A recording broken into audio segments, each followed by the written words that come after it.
Hi viewers, this is Sajad Abdullah and you are watching my tutorial series MS Excel Functions and Formulas with Projects and Assignments। इस video में हम अभी तक अपनी जो result sheet बना चुके हैं उसकी हम लास्ट एक स्टैटिस्टिक्स है वो हमने कैलकुलेट करनी है।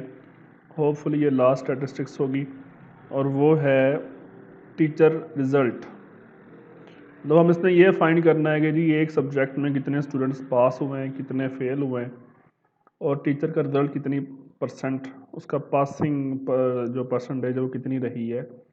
तो इसके लिए सबसे पहले तो हमें चाहिए number of students who have passed the subject, फिर हमें चाहिए number of students who are failed और फिर हम उसकी परसेंटेज इजीली कैलकुलेट कर सकते हैं। बल्कि हम सिर्फ पासिंग ही हमें चाहिए बिकॉज हमारे पास टोटल स्टूडेंट्स अपीयर्ड की कैलकुलेशन हम ऑलरेडी कर चुके हैं। तो अगर फ़र्ज़ करें 8 में से 5 पास हुए हैं तो हम उसके हिसाब से हम अपनी जो कैलकुलेशन है वो परसेंटेज वाली वो कैलकुलेट कर सकते हैं। तो पहले हम कैलकुलेट करते हैं स्टूडेंट्स पास्ट। तो इसके लिए हम क्या करेंगे, हमने बेसिकली काउंट करने हैं वो ना कितने स्टूडेंट पास हुए हैं। तो हम रेंज देंगे, पहले हम फंक्शन का नाम लिखेंगे काउंट, लेकिन हमने सिंपल काउंट नहीं करना, हमने करना है काउंट सिर्फ वो वाले काउंट करो जिनके मार्क्स 33 से ज़्यादा है। सपोज हम 33 हम 40 रख लेते हैं, यदि 40 से ज़्यादा जिनके मार्क्स है वो आप काउंट कर लें, वो हमारे पास स्टूडेंट्स हैं। राइट एरिया हमारा क्या है जी, 40 से ज़्यादा वाला। तो हम यहाँ पे पहले उसको रेंज देंगे कि भाई ये रेंज है, इसमें से आपने सिर्फ वो काउंट करने हैं जिनका मार्क्स ग्रेटर देन और इक्वल टू 40। लास्ट टाइम हमने काउंट फंक्शन यूज़ किया था, उसमें हमने एब्सेंट जो स्टूडेंट्स उनको हमने काउंट किया था। तो हमने वहाँ पे ये जो अभी हमने लिखा है ग्रेटर दैन इक्वल टू 40, यहाँ पे जस्ट ए लिखा था एब्सेंट। लेकिन इसमें आप देख सकते हैं कि इसमें हम अपना कोई कंडीशन, कोई operator less than, greater than, equal to, ऐसी चीज़ें भी हम इसके अंदर इस्तेमाल कर सकते हैं। तो काउंट इफ फंक्शन इस रेंज के अंदर जाएगा और वैसे सारे नंबर काउंट कर लेगा जो 40 के इक्वल या उससे ज़्यादा हों। उसका आप एंटर करें तो हमारे पास रिज़ल्ट क्या है, 7। हम इसको मैनुअली काउंट कर लेते हैं, मतलब एक तो ये हो गया 78, ये पास है। 61 2 हो गए, 61 3, 65 4, ये फेल हो गया, ये भी फेल। 97 5, 66 6 और 75 और 77। तो हमारी कैलकुलेशन बिल्कुल ठीक हुई है।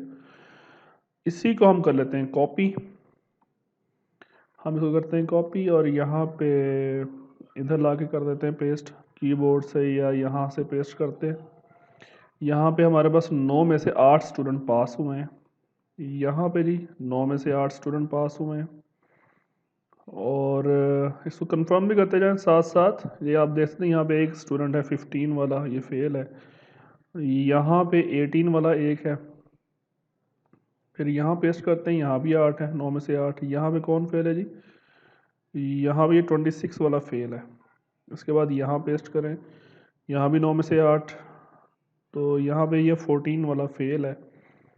इसको फिर यहाँ पेस्ट करें, यहाँ पे 5 है, 8 में से 5 हैं हमारे पास।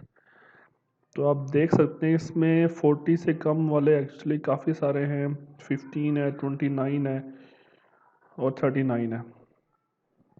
तो यहाँ पे तो क्राइटेरिया भी थोड़ा सा डिफरेंट, यहाँ पे हमें 40 की बजाय हम 35 कर लेते हैं क्योंकि इसमें मैक्सिमम मार्क्स चेंज है। हम इसको 35 कर लेते हैं। अब आप देख सकते हैं 8 में से 6 पास हो गए हमारे पास, और क्योंकि अब ये 39 वाला पास हो गया, हमने 35 का मिनिमम क्राइटेरिया रखा है, तो ये हमारे पास कैलकुलेशन हो गई है स्टूडेंट पास्ट। तो इसमें एक और भी है, हम इसको इस पर चेक कर लेते हैं एक दफ़ा मज़ीद।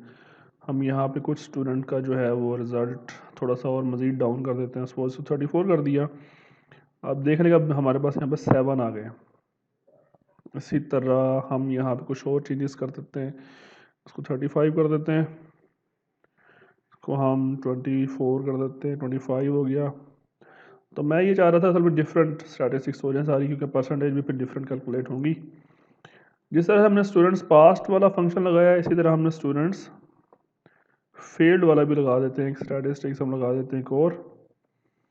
इसमें हम दो तरीक़ों से लगा सकते हैं। एक तो यही तरीका है कि जो हमने फंक्शन लगाया ये वाला, इसमें हमने जो कंडीशन लगाई है ग्रेटर दैन इक्वल टू 40, तो जो हम यहाँ पे नीचे फंक्शन लगाएंगे वहाँ पे हम लेस दैन 40 कर दें तो हमारा रिज़ल्ट हमें मिल जाएगा।